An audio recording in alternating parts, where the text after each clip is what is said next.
Hello everyone, Flea11 here, back again for another purchase video, and today we're going to be taking a look at a bunch of Thomas stuff that I bought at an antique store that I've been to a couple times before. So I'm very excited to take a look at this stuff, so without further ado, let's get into this video. So in the past, I have done purchase videos where I've said that, I went to this antique store in the next town over. Well, I realized after not being over there for like a year and a couple of months at this point, I wanted to go back and see if they had anything worthwhile, and well, they technically did. Now, there was a lot of Thomas stuff there that I didn't bring home.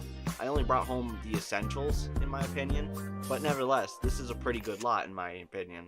So, let's knock out both of these items in one go, the Bandai Tech Birdie and the Bandai Tech James.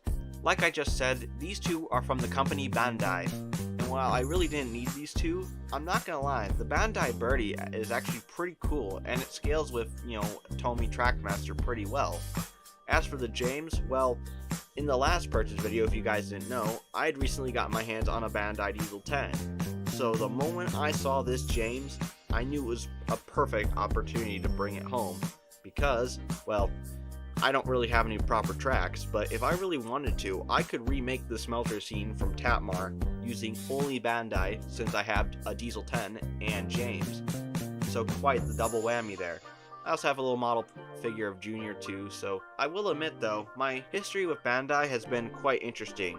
The first item I had from that range was Gordon, but then I sold it off to Jake, aka JD415. Then I get my hands on Diesel 10 because he was technically the only character I really wanted from that range. But then I so happened to pick up a James and a Birdie, mainly just because. Again, quite an interesting history with this range. Now, let's knock these two out in one go, Boko and City of Turo. So if you guys remember, I bought an Erdl City of Turo to kind of put onto a wooden railway running board and chassis and whatnot, to make I guess a more accurate City of Turo. I had mainly gotten the idea from Flying Scott Films, aka Dax, however I realized he went about it a little bit differently than how I did.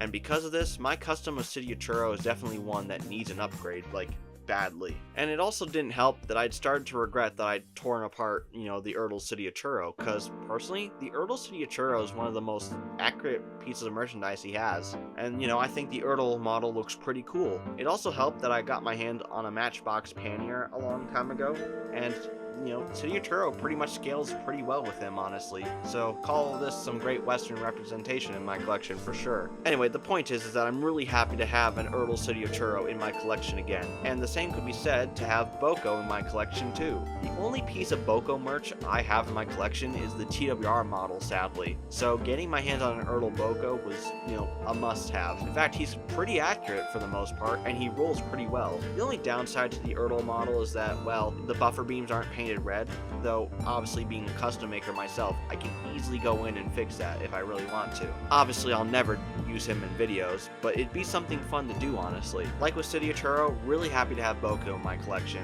I'll definitely cherish this one. And the final item we have here is a Tomy Arthur. I will say, this one that I found is a little bit different than the one that's currently in my collection. In fact, if I pull up the one that I currently have, it's definitely, the paint on the right is more darker, and technically the buffer beams aren't painted, but as you can see, I had painted the buffer beam because it really bothered me. Now I'm kind of wishing I would have left it in its normal condition. Ah well, you live and learn, I guess. Also, this Arthur here is a little bit faster than the one that I already have, and also it already had a battery in it. I may change out the battery just because, but nevertheless, it's great that, this Arthur worked, and I was able to test it.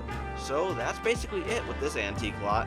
Really happy with the stuff that I got here, and my goal is to try to go back at least every 3 months, maybe every 4 to 5 months. I don't know, we'll see. After all, it is kind of like 30 to 40 minutes away from me, so getting there ain't always easy. But hey, every time I go back, I guess I'm glad I can expect some Thomas stuff, as I hate to say it, you don't find Thomas stuff like this in the Goodwill anymore. Sometimes you do, but I guess you get more luckier than others, I guess. Anyway, I'm gonna cap this video off here, so I hope you all enjoyed this video. Flea11 signing out, take care everyone, and I will see you all next time.